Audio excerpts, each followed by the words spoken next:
Hello students, कैसे हैं आप सब। आई होप आप सब अच्छे होंगे। आईसीटी वर्चुअल क्लासरूम में आप सबका स्वागत है। मैं विकास, बच्चों क्लास 10th का मैथ्स हम कर रहे हैं और हम कर रहे हैं पेपर सॉल्व कर रहे हैं बच्चों। जो प्रीवियस ईयर का था आपका पेपर बोर्ड का, उसी के सारे क्वेश्चन हम वन बाय वन सॉल्व कर रहे हैं। तो चलिए, जो अगला क्वेश्चन आपके सामने आने वाला है इसको देखिए। तो ये बच्चों क्वेश्चन नंबर जो 22 है, 5 अंक का क्वेश्चन है। जो इसके ऑप्शन में था अथवा करके जो क्वेश्चन था वो हमने प्रीवियस सेशन में सॉल्व किया था। आप देख सकते हैं ये क्वेश्चन, ठीक है। ये क्वेश्चन हमने हल कर लिया था और काफी इजी भी था ये क्वेश्चन, है ना। तो हालांकि इजी वो भी है, वो भी हम सॉल्व करेंगे ताकि आपको पता लग जाए कि भाई अगर ऑप्शन नहीं होता तो भी आप कितनी आसानी से इसको सॉल्व कर सकते हैं। क्वेश्चन को पढ़िए। एक नाव 10 घंटे में धारा के प्रतिकूल 30 किलोमीटर तथा धारा के अनुकूल 44 किलोमीटर जाती है।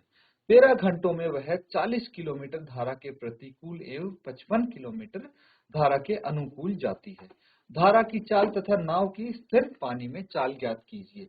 A boat goes 30 kilometer upstream and 44 kilometer downstream in 10 hours. In 13 hours, it can go 40 kilometer upstream and 55 kilometer downstream. Determine the speed of the stream and that of the boat in still water. तो बच्चों question बहुत simple है, concept आपको पता होना चाहिए। Question में आपको थोड़ी ही इजी लैंग्वेज में अगर समझाने की कोशिश करूं तो ये कुछ ऐसा बोल रहे हैं कि भाई एक नदी बहती है, ठीक है। नदी सबने देखी है, नदी बहती है तो वो एक डायरेक्शन होती है उसकी, और जो उसका पानी का बहाव है उसकी भी कोई रफ्तार होती है। देखिए, इमेजिन कीजिए बच्चों, कोई नदी है जिसमें पानी बह रहा है और पानी के बहाव की कोई रफ्तार है, स्पीड है, या फिर चाल बोल सकते हैं, उसकी कोई चाल है। किस चाल से वो बह रही है ये आपको पता होगा या नहीं पता होगा वो हम पता कर सकते हैं। तो एक चीज तो ये होगी। दूसरा, अगर उसमें आप कोई नाव चला रहे हैं तो नदी के बहाव की तो कोई चाल है ही, लेकिन जो नाव है उसकी भी तो चाल होगी कोई, है ना। यही दो चीज यहाँ पे आपको बोली गई है। स्पीड ऑफ स्ट्रीम, जो नदी का करंट है, स्ट्रीम है, उसकी जो चाल है वो। और अगर स्टिल वाटर होता, भाई बहती हुई नदी नहीं होती, स्टिल वाटर होता, तो उसमें जो बोट की चाल है वो, ये दोनों बतानी है आपको। क्लियर है। तो बोट की चाल क्या होगी और नदी की चाल क्या होगी, ये दो चीज बतानी है। अब ये दोनों चीज देखिए अलग अलग काम करती हैं, ठीक है। अलग अलग कैसे काम करती हैं इसको हम थोड़ा डिटेल में डिस्कस करने की कोशिश करते हैं। अब मान लीजिए बच्चों, ये आपके पास नदी है, ठीक है, और इसके अंदर पानी बह रहा है।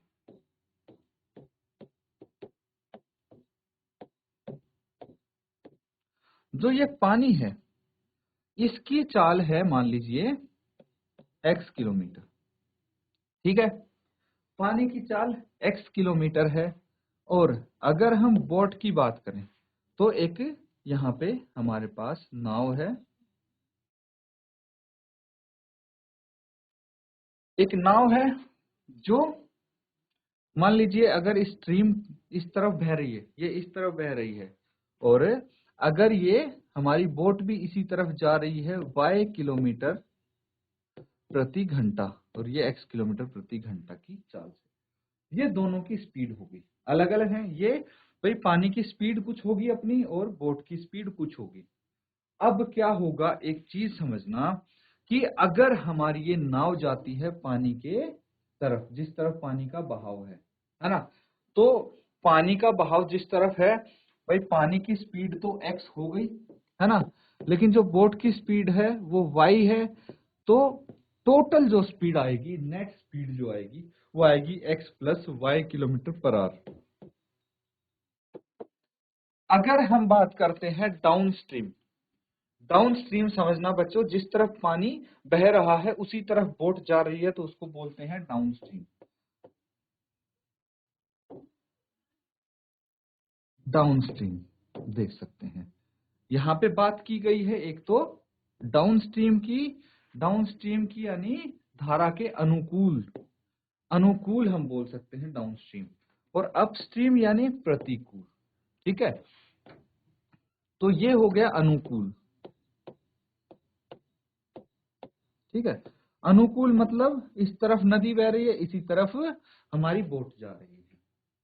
लेकिन अगर हमारी बोट जा रही है अपस्ट्रीम, अपस्ट्रीम मतलब क्या है बच्चों, कि जो हमारी बोट की रफ्तार है y किलोमीटर प्रति घंटा, उससे धारा की रफ्तार, धारा की चाल माइनस हो जाएगी।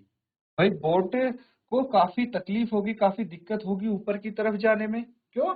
क्योंकि जो धारा है वो तो दूसरी दिशा में बह रही है। मान लीजिए धारा अगर इस दिशा में बह रही है, बोट इस दिशा में जा रही है, तो बोट को ज्यादा जोर लगाना पड़ेगा। मतलब बोट की जो स्पीड है, जो चाल है, वो कम हो जाएगी। कितनी कम हो जाएगी? जितनी चाल स्ट्रीम की है, धारा की है, किलोमीटर प्रति घंटा में ये आएगी। अब देखिए, ये चीज आपको समझनी है, ये होगा अपस्ट्रीम के लिए।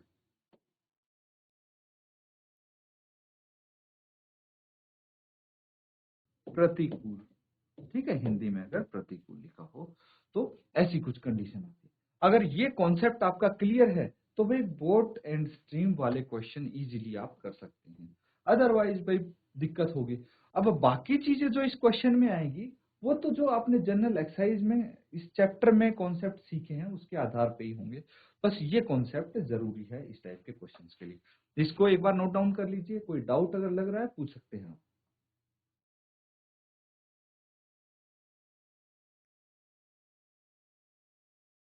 तो बच्चों क्लियर है ये चीज? आगे इसको करें कंटिन्यू। अब देखिए, क्वेश्चन के हिसाब से अगर हम देखें तो क्वेश्चन के हिसाब से कुछ कंडीशंस आपको दी गई हैं।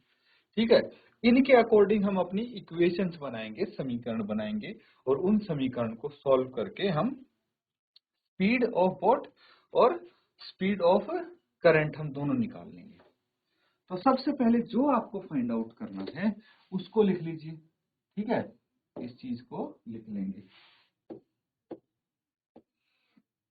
तो ठीक है, हिंदी में मैं लिखते जाता हूं, आप उसको मैं इंग्लिश में बताता रहूंगा कैसे लिखना है, तो आप नोट डाउन करते रहे। अब देखिए, यहाँ पे जो पूछा गया है धारा की चाल और नाव की स्थिर पानी में चाल, ये दोनों को हम एक्स और वाई मान लेते हैं। माना नाव की स्थिर जल में चाल कितनी होगी? नाव की स्थिर जल में जो चाल है उसको x किलोमीटर प्रति घंटा मान लेते हैं, x किलोमीटर पर आवर, या फिर x किलोमीटर प्रति घंटा आप लिख सकते हैं। और क्या पूछा गया है? धारा की चाल। धारा की चाल हम मान सकते हैं y किलोमीटर पर आवर। ये चीज क्लियर है भाई? नाव की x किलोमीटर पर आवर और धारा की y किलोमीटर पर आवर। उल्टा भी कर सकते हैं भाई, अगर आपको सबसे पहले धारा की चाल माननी है x किलोमीटर, वो भी मान सकते हैं, और नाव की स्थिर जल में चाल y किलोमीटर, ये आप अपने हिसाब से कर सकते हैं। फिर आपकी जो इक्वेशन बनेगी वो इसी अकॉर्डिंग बनेगी। क्लियर है? अब देखिए, ये तो हो गया। ठीक है, तो अब क्या कर सकते हैं हम? हमें दो चीज के लिए इसकी चाल का इस्तेमाल करना है, एक तो प्रतिकूल और एक अनुकूल। ठीक है, तो अब बोल सकते हैं कि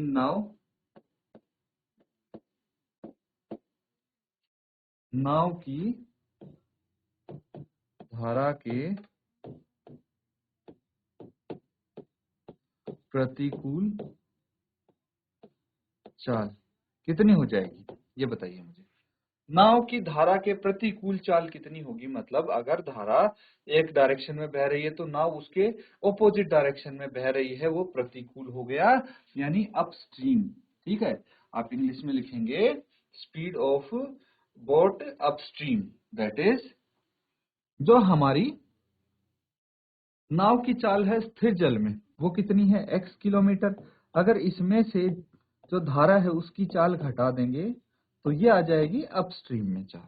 ठीक है, और अगर एक ही डायरेक्शन में दोनों चीज जा रही है, नाव और धारा, तो प्लस हो जाएगी दोनों की स्पीड, है ना। ये चीज ध्यान रखना, अगर ऑपोजिट डायरेक्शन में जा रहे हैं तो स्पीड होती है माइनस, और अगर भाई सेम डायरेक्शन में दोनों चीज जा रही हैं, धारा और नाव, तो होगी प्लस। लेकिन ध्यान रखना ये चीज सिर्फ बोट्स के लिए वो है, लागू है, हर चीज में इसका इस्तेमाल नहीं कर सकते आप। उसके बाद है और नाव की धारा के अनुकूल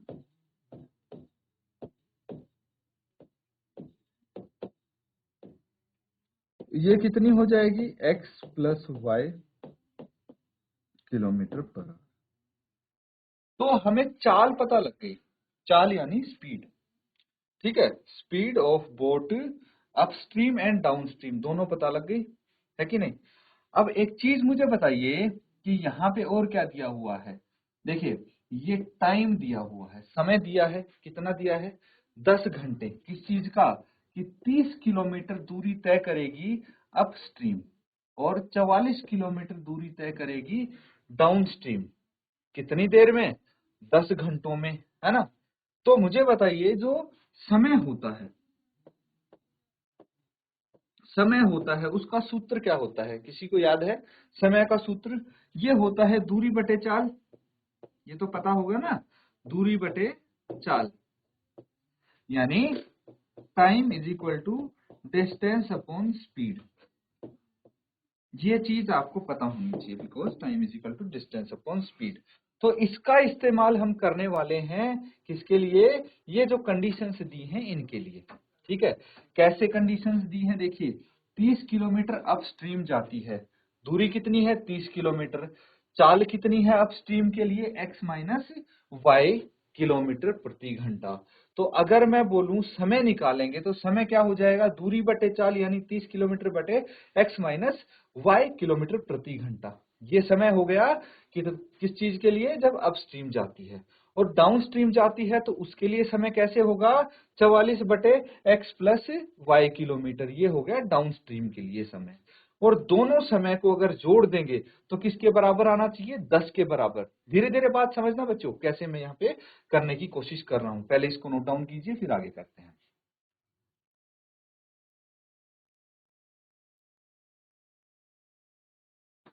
अब देखिए बच्चों, ये सबने कर लिया है नोट डाउन, फटाफट हम पूरा क्वेश्चन करना है, इसलिए जल्दी जल्दी इसको हम कंप्लीट करेंगे। अब देखिए हमें जो क्वेश्चन में दिए हैं दो केस बन रहे हैं उसके, है ना। दो केस दिए हैं, पहला केस अभी डिस्कस किया हमने, दूसरा केस इसके बाद करेंगे। तो पहले केस में सबसे पहले क्या बोला गया है, भाई धारा के, यहाँ पे देखिए धारा के प्रतिकूल 30 किलोमीटर जो समय 30 किलोमीटर जो दूरी तय करेगी उसमें कितना समय लगेगा, ये हम पता लगाने की कोशिश करते हैं, है ना। धारा के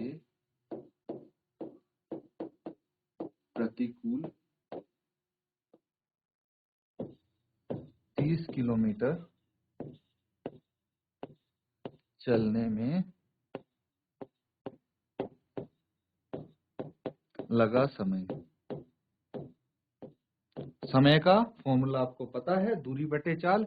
दूरी कितनी है 30 किलोमीटर और चाल कितनी है x माइनस वाई किलोमीटर प्रति घंटा, है ना। तो इतना समय लगेगा, इसको आवर्स में आप लिख लीजिए, 30 बटे x माइनस वाई घंटे लगेगा। और दूसरा है धारा के अनुकूल 44 किलोमीटर चलने में लगा समय। तो यहाँ कितना समय लगेगा, 44 बटे x प्लस वाई आवर, ठीक है। वापस से देख लीजिए, भाई अनुकूल 44 किलोमीटर जाते हैं और प्रतिकूल 30 किलोमीटर जाते हैं, और भाई दोनों को हमने दोनों के समय निकाल दिए कि समय कितना लगेगा। क्यों, क्योंकि यहाँ पे बोला गया है कि कुल नीचे और ऊपर जाने में, अपस्ट्रीम और डाउनस्ट्रीम जाने में 10 घंटे का समय लगता है, ठीक है। तो अकॉर्डिंग टू क्वेश्चन, ठीक है, प्रश्न अनुसार हम क्या करेंगे, अकॉर्डिंग टू क्वेश्चन, प्रश्न अनुसार हम यहाँ पे लिख सकते हैं कि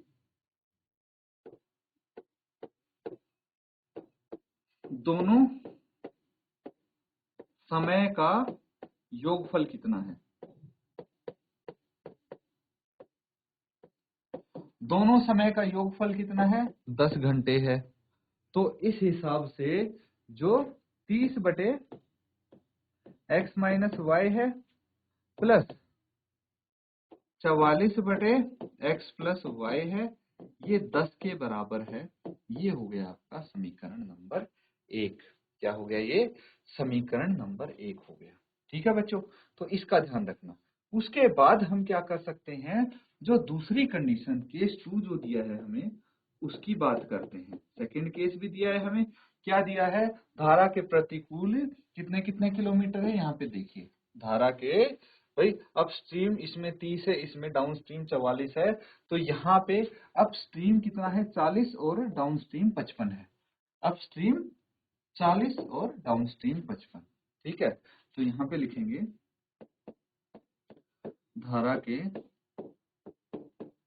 प्रतिकूल अपस्ट्रीम, है ना, प्रतिकूल मतलब अपस्ट्रीम 40 किलोमीटर चलने में लगा समय कितना, ये हो जाएगा 40 बटे x माइनस वाई आवर। और अगर मैं बात करूं धारा के अनुकूल 55 किलोमीटर चलने में लगा समय कितना हो जाएगा, 55 बटे x प्लस वाई आवर। ठीक है, और अकॉर्डिंग टू क्वेश्चन इस टाइम योगफल कितना है, अकॉर्डिंग टू क्वेश्चन इस बार योगफल है 13। तो यहां पे आप बोल सकते हैं 40 बटे x माइनस वाई प्लस 55 बटे x plus y is equal to 13। ये समीकरण 2 हो गया। दो समीकरण आपके पास आ गए हैं, नोट डाउन कर लीजिए। अब इन दोनों समीकरण की हेल्प से, ठीक है, हम क्या निकाल लेंगे, x और y की वैल्यू। और जब x और y की वैल्यू आ गई, आपका आंसर आ जाएगा, है ना। अब आपकी ये नॉर्मल क्वेश्चंस हो गए जैसे आप करते थे, है ना। बस यहीं तक इस क्वेश्चन का कॉन्सेप्ट इंपॉर्टेंट है।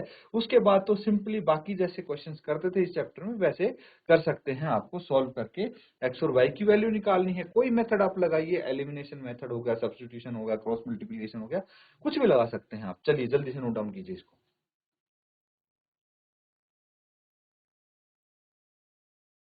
ठीक है बच्चों, ये क्लियर है। अब देखिए समीकरण 1 और जो समीकरण 2 आया है, इसको कैसे यूज करते हैं। यहाँ पे देखिए आपके पास x minus y, x plus y क्या है, डिनोमिनेटर में, है ना। तो ऐसे डायरेक्टली अगर सॉल्व करेंगे तो आपको थोड़ा कंफ्यूजन हो सकता है। तो इसके लिए थोड़ा इजी करने के लिए हम क्या कर सकते हैं, माना a equal to 1/x minus y और b बराबर है 1/x प्लस वाई, ये मान सकते हैं हम। तो अब देखिए समीकरण क्या हो गया आपके पास, 30a प्लस दूसरा क्या था 30a plus 44b is equal to 10, है ना। और 40a plus 55b is equal to 13। 44b is equal to 10 और 40a plus 55b is equal to 13। इनको मान लीजिए इक्वेशन 3 एंड इक्वेशन 4, समीकरण 3 और समीकरण 4 मान लेते हैं। अब अगर हम यहाँ पे एलिमिनेशन मेथड लगाते हैं, विलोपन विधि का यूज करते हैं, तो आपके लिए क्वेश्चन काफी आसान होने वाला है। यहाँ पे यूजिंग एलिमिनेशन मेथड हम क्या करेंगे, समीकरण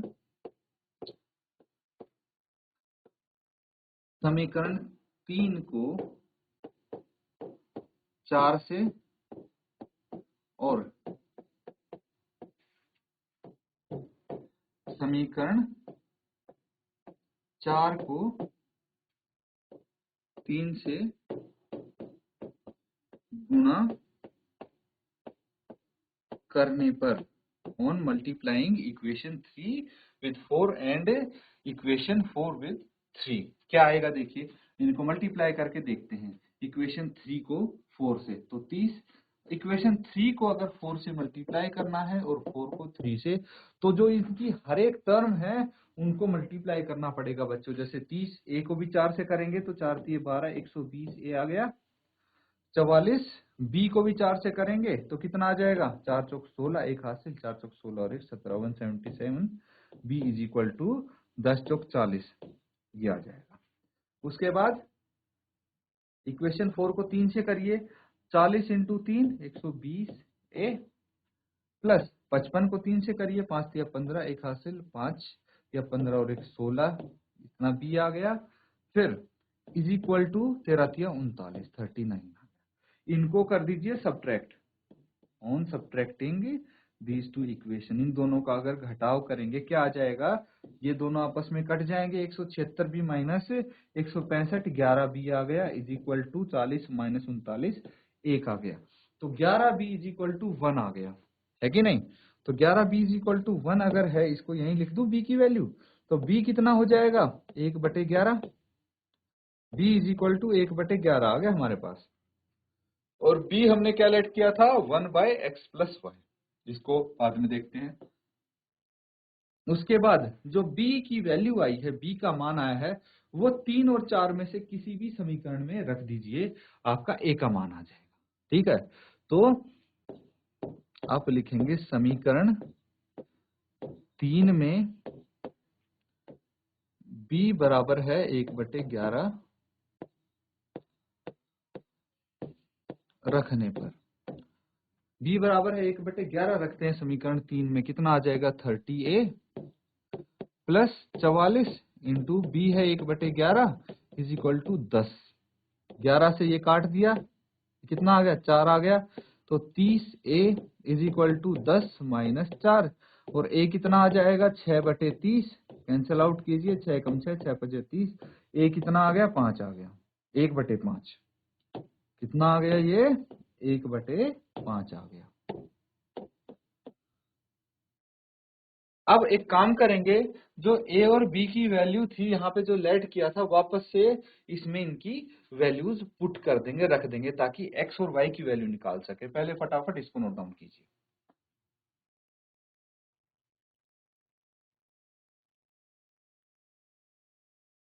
ठीक है बच्चों, कर लिया नोट डाउन। आगे चलते हैं।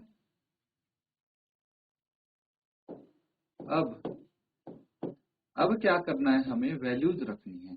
वैल्यूज क्या बताई थी भाई, a कितना है, a बराबर है 1/x, क्या रखा था हमने, a बराबर है 1/x minus y, x minus Y.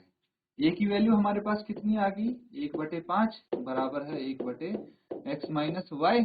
यहाँ पे क्रॉस मल्टीप्लीकेशन करेंगे, हम क्रॉस मल्टीप्लाई करेंगे तो क्या आ जाएगा, देखिए x माइनस वाई बराबर है 5। ठीक है, तो 4 तक हम समीकरण मान चुके, इसको मान लीजिए समीकरण 5। ठीक है, इसी तरह से अगर b बराबर है 1/x प्लस वाई है, तो b कितना आया है, 1/11 आया है, is equal to 1/x plus y. Cross multiply करेंगे तो x plus y is equal to 11, इसको मान लीजिए समीकरण 6। ठीक है, अब फाइनली हमारी x और y की वैल्यू आ जाएगी, कैसे, समीकरण 5 और समीकरण 6 का योग करने पर, इन दोनों का योग करके देखते हैं, कैसे करेंगे, x माइनस वाई बराबर है 5, x प्लस वाई बराबर है 11, योग करिए तो देखिए जोड़ना है, साइन चेंज नहीं होंगे, ये माइनस वाई से प्लस वाई कट गया, ये आ गया 2x is equal to 11 plus 5 हो गया 16, है ना। तो x कितना आ जाएगा, 16/2, 2 8 16, x आ गया 8 किलोमीटर प्रति घंटा, 8 किलोमीटर प्रति घंटा आ गया। अब क्या चाहिए हमें, y चाहिए, है ना। तो समीकरण 5 में x का मान रखेंगे, लेकिन समीकरण 6 में रख देते हैं हम, है ना, माइनस का साइन का झंझट खत्म हो जाएगा। समीकरण 6 में x का मान रखने पर क्या होगा, देखिए समीकरण 6 में x का मान रख के देखते हैं कितना आ जाएगा, 8 plus y is equal to 11, y is equal to 11 minus 8, y is equal to 3 kilometre per. ये आ गए हमारे पास इसकी भाई नाव की चाल और हमारे पास करंट की चाल, ठीक है, धारा की चाल। तो आप लिख सकते हैं, अतः नाव की स्थिर पानी में चाल 8 किलोमीटर प्रति घंटा है और धारा की चाल 3 किलोमीटर प्रति घंटा है। ठीक है बच्चों, इसको आप नोट डाउन कर सकते हैं और अगर कोई आपको डाउट लगता है यहां तक पूछ सकते हैं आप।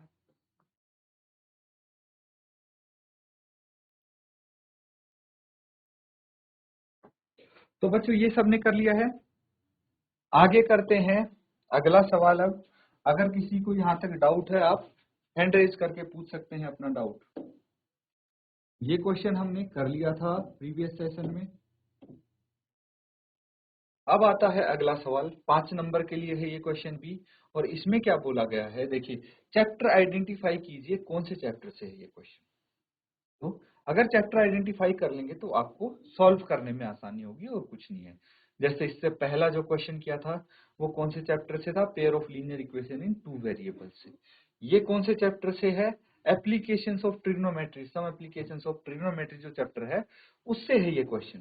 क्वेश्चन पढ़िए क्या है, 1.5 मीटर लंबा, 1.5 मीटर लंबा एक लड़का 30 मीटर ऊंचे एक भवन से कुछ दूरी पर खड़ा है। जब वह ऊंचे भवन की ओर जाता है तब उसकी आंख से भवन के शिखर का उन्नयन कोण 30 डिग्री और 60 डिग्री 30 डिग्री से 60 डिग्री हो जाता है। बताइए कि वह भवन की ओर कितनी दूर तक चलकर गया। A 1.5 meter tall boy is standing at some distance from a 30-meter tall building. The angle of elevation from his eyes to the top of the building increases from 30 degree to 60 degree as he walks towards the building. Find the distance he walked towards the building. तो बच्चों ये question अगर आपको याद आ रहा हो थोड़ा थोड़ा भी, अगर देखेंगे तो भी आपकी किताब में मिल जाएगा, ये एक्सरसाइज में मिल जाएगा। 9.1 जो एक्सरसाइज है उसमें ये क्वेश्चन आपको जरूर मिलेगा। हमने किया भी था जब ये चैप्टर कर रहे थे, तो हमने किया था, आई थिंक ये 5th या 6th क्वेश्चन होगा उस एक्सरसाइज का। तो इसमें देखिए क्या है, क्वेश्चन सिंपल है, बस थोड़ा सा इसमें जो ये लड़का चलकर गया है ना, ये थोड़ा सा ट्विस्ट है। और दूसरा ट्विस्ट क्या है, दूसरा ट्विस्ट ये है कि लड़के की जो हाइट दे दी गई है ना, और बिल्डिंग की हाइट दे दी गई है ना, तो इनमें से हमें कुछ करना पड़ेगा। ये एक छोटा सा ट्विस्ट है। तो मैं अगर डायग्राम बनाऊंगा, ट्रायंगल बनाऊंगा, उससे पहले मैं चाहता हूं कि एक बार आप कोशिश करके देखें, आप खुद से इसका एक बार डायग्राम बना के देखें, फिर जब मैं बनाऊंगा तो उससे मैच कर सकते हैं कि आपने किस हद तक सही डायग्राम बनाया है। तो चलिए फटाफट इसको नोट डाउन करके एक बार सॉल्व करने की कोशिश करें।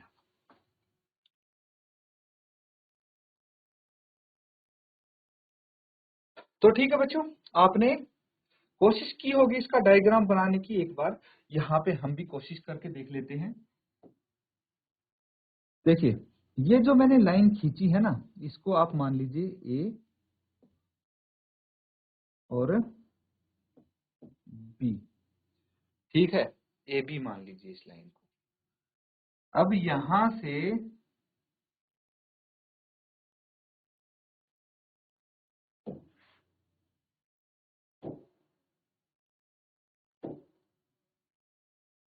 से हम क्या करेंगे, एक और लाइन खींचेंगे।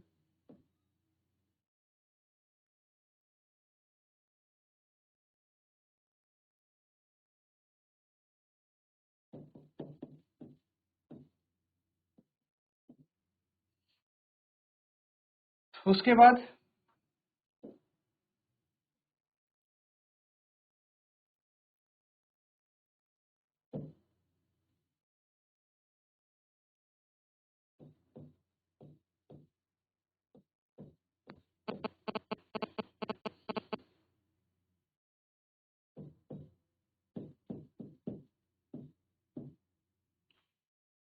तो एक चीज समझना बच्चों, जो ये बिल्डिंग है, ठीक है, यहां से यहां तक बिल्डिंग है 30 मीटर लंबी है, ठीक है। जो एएफ है, ये बिल्डिंग हो गई 30 मीटर लंबी। जो सीई है, ये किसके बराबर है? बीएफ के बराबर है। और ये सीई क्या है? ये बॉय है बच्चों, लड़का है ना। ये लड़का है और ये एएफ भवन है। लड़की की हाइट कितनी है? 1.5 मीटर, 1.5 मीटर। तो ये हो गई 1.5 मीटर, है ना। अब समझना, लड़के की जो आंख है, ठीक है, वहां से उन्नयन कोण बन रहा है। तो इससे नीचे की हाइट किसी काम की नहीं हमारी, क्योंकि हमारे पास ट्रायंगल्स तो यही आएंगे। तो जो ये वाली हाइट है, ये जो हाइट है, बची हुई भवन की हाइट लड़के की हाइट को घटा के आएगी। और वो कितनी आएगी? 30 माइनस कितनी आएगी? जो ए बी होगी, ए बी होगी, वो कितनी आएगी? 30 माइनस 1.5, ये आ जाएगी 28.5 मीटर। 28.5 मीटर आ जाएगी, ठीक है बच्चों। तो ये हाइट आ गई 28.5 मीटर। क्लियर है? तो ये अगर आपके पास हाइट आ गई है, तो देखिए हमें निकालना क्या है। बोला ये गया है कि जो लड़का पॉइंट सी पे खड़ा है, पहले तो पॉइंट सी से वो चल के गया पॉइंट डी तक, तो उसका उन्नयन कोण, एंगल ऑफ एलिवेशन कितना बन गया? 60 डिग्री हो गया। तो अगर इस डिस्टेंस को हम x मीटर मान लेते हैं, ठीक है, ये डिस्टेंस जो दूरी लड़का चल के गया है उसको x किलोमीटर मान लेते हैं। तो अब देखिए हमें निकालना है x की वैल्यू आपको फाइंड आउट करनी है। तो कैसे फाइंड आउट करेंगे, समझना बात को। अगर हम, ठीक है, अगर हम CB निकाल लेते हैं, BC निकाल लेते हैं, पूरा BC निकाल लेते हैं और उसमें से BD निकाल के माइनस कर देंगे, ठीक है, तो हमारे पास क्या आ जाएगा? x आ जाएगा, ठीक है बच्चों। तो ये चीज समझना है आपको और इसको हल करना है। अब इतनी मैंने हिंट भी आपको दे दी है, तो उम्मीद करता हूं एक बार इसको होमवर्क में आप सॉल्व करने की कोशिश जरूर करेंगे। तो इसको नोट डाउन कर लीजिए ताकि आप होमवर्क में इसको सॉल्व कर सकें और अगले सेशन में आपको इसका आंसर बताना है बच्चों, ठीक है। इसी के साथ आज का सेशन हम यहाँ पे एंड करेंगे। Thank you and have a nice day.